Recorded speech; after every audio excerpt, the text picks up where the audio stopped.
est-ce que tu casserais pas des rêves aussi? Parce qu'il y a peut-être des gars qui croient encore qu'ils peuvent aller en NBA alors que tu vois, ils sont en espoir dans un petit club ou un truc comme ça, quoi. Mais Tu vois? Est-ce qu'il n'y a pas des conseils que tu aimerais bien donner à ces jeunes-là pour qu'ils on m'a évoluent? posé la question, là, on a eu une intervention dans un théâtre et tout, il y a pas longtemps, il y avait pas mal de jeunes et de parents, et un petit, il a posé cette question. Bon, toi, je vais te donner un truc un peu plus précis, mais c'est des trucs basiques en vrai, mais je vais donner ces conseils-là, c'est genre, déjà, le premier conseil est basique, travail, tu vois, c'est un truc que tous les gens disent, mais il n'y a rien de plus basique en vrai, c'est réel, tu vois. Un truc que tu vas répéter tous les jours, au bout d'un moment, tu vas le maîtriser, tu vois. Tu prends comment dire, un lance-pierre, tu t'amuses à viser pendant 2 heures tous les jours une cible, bah, je sais pas, au bout de 2 mois, tu vas savoir les viser à 10 mètres, à 15 mètres, c'est réel, tu vois. C'est comme ça, c'est de la mémoire mécanique, de la mémoire fonctionnelle, tout ce que tu veux, c'est un truc que tu as travaillé, tu le maîtrises. Bah, en vrai, il n'y a rien de plus simple. Travail, sois assidu. Je pense que l'écoute, c'est le plus important en vrai. Dans le monde du sport professionnel, l'écoute, tu vois. L'humilité, on en parle, mais c'est vraiment un truc important. Je pense l'humilité, c'est bien d'avoir confiance en soi. Tu vois, je suis toujours un mec qui a eu confiance en moi. Mais j'ai toujours eu confiance en moi avec de l'humilité, tu vois. Donc, ça veut dire que quand je te dis, je blague souvent en disant, ouais, je suis un joueur d'élite, je suis un élite player, je suis un mec, j'ai le niveau Euroleague, etc. Bref, peu importe. Mais j'ai toujours cette humilité-là de me dire, ouais, ok, je dis ça, mais je sais pourquoi je dis ça parce que je travaille à côté. Je dis ça, mais je sais aussi quelles sont mes lacunes. Je sais encore euh, ce dans quoi je dois progresser, etc. Et le problème d'aujourd'hui, je dirais, les jeunes, si j'ai un conseil à leur donner, c'est bon, travail, rigueur, mentalité, etc., humilité. Le deuxième, je dirais, écoute pas ce que les gens te disent. Mais quand je dis écoute pas ce que les gens disent, écoute pas les gens qui te disent que tu peux pas y arriver, tu vois. C'est un conseil de merde aussi, que beaucoup de gens donnent, mais ce conseil, il est réel. Moi, si j'avais écouté tous les gens qui me disaient, Adrien, t'inquiète, t'as le temps, t'as que 21 ans, aujourd'hui, j'aurais même pas fait, genre, je serais en train de travailler, tu vois, je sais pas où, tu vois. Adrien, non, t'inquiète, tu peux pas jouer pro. Arrête, Adrien. Quand mes profs au lycée me disaient, Adrien, tu vivras jamais de ta passion, tu vois. Genre, tu gagneras jamais d'argent dans le basket. Regarde, t'es là. Apparemment, j'ai parlé avec tes coachs, t'es même pas parmi les meilleurs. Là, à l'école, t'es pas bon. Donc, je dirais vraiment, écoute pas les gens qui disent que tu peux pas y arriver. Si tu te donnes les moyens, tu peux tout faire dans la vie, tu vois. C'est un conseil de merde, c'est un conseil basique, bateau, mais c'est réel, tu vois. Et tout le monde te le dira, tous les gens qui ont réussi te diront, moi, j'ai pas écouté ce que les gens ils m'ont dit. Ouais. Ils m'ont dit que j'y arriverais pas. J'ai bossé comme un ouf. J'ai pas... Et après, ça se trouve, tu vas pas y réussir, tu vois. Mais au moins, tu n'auras pas de regrets. Je crois que c'est le pire truc dans la vie d'une personne, c'est de vivre avec des regrets, tu vois. Mm. De se dire dans 40 ans, moi, c'est dans 40 ans. J'ai dit à tout le monde que j'étais un joueur d'élite et tout. Et c'est dans 40 ans, on dit, ouais, c'était comment ta carrière? Ouais, moi, je suis un joueur, j'avais le niveau pro. Ah ouais, c'est vrai, t'as joué en quoi? En N1. Pendant combien de temps? 25 ans. Mais t'es pas un joueur d'élite? Ouais, tu connais les croisés. Tu vois ce que je veux dire? Et après. Et le troisième conseil que je donnerais, la vie c'est pas Instagram. La vie, c'est pas Instagram. Ouais, le sport professionnel c'est pas Instagram. Je m'arrêterai là. C'est bien haut de mettre des dunks, de faire des crosses entre les jambes, de faire des step back, d'être beau, mais là, Instagram c'est. Basket c'est pas Instagram. Ouais, Je dirais ça. tu dirais ça. Je dirais Parce ça. qu'ils sont quand même très réseaux sociaux, donc Ouais. ça fait partie énormément de l'image. Ouais. Mais moi je peux comprendre ça. C'est parti de ce truc-là des quinries aussi, de ce truc-là un peu, tu sais, les highlights à l'époque, on regardait les whoopmixtape.com, ball is life.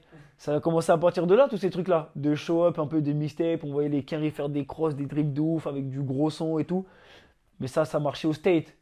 Ça marchait avec l'hype, ils signaient dans une grosse fac, après ils allaient en NBA, etc.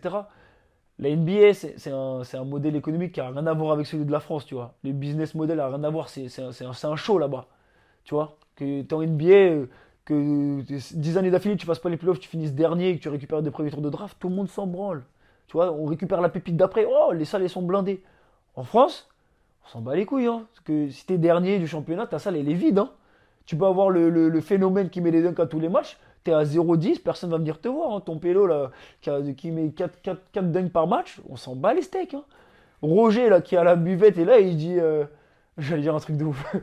Roger, Roger, là, qui est à la buvette, il lui dit, mais lui, il nous emmerde celui-là à faire des dunks. Défends, on gagne des matchs, tu vois. Ils viennent pas te voir. Tu te fais cut, ciao. Et donc, du coup, il y a tout ce truc-là qui est arrivé avec Instagram, montrer ce que tu fais en workout et tout, tu vois. Je peux comprendre, c'est stylé. Moi-même, j'ai passé par ce truc-là. Mais je suis jamais passé par ce truc-là, genre en mode, je fais ça, donc je suis un joueur de ouf, tu vois. C'est nul, tu vois. Pas parce que tu fais ça sur Instagram. J'ai vu des joueurs, faut voir ce qu'ils disent. Ils sont dans les Instagram, ils commentaient des trucs d'Américains, genre en disant, ouais, lui il sait faire ça.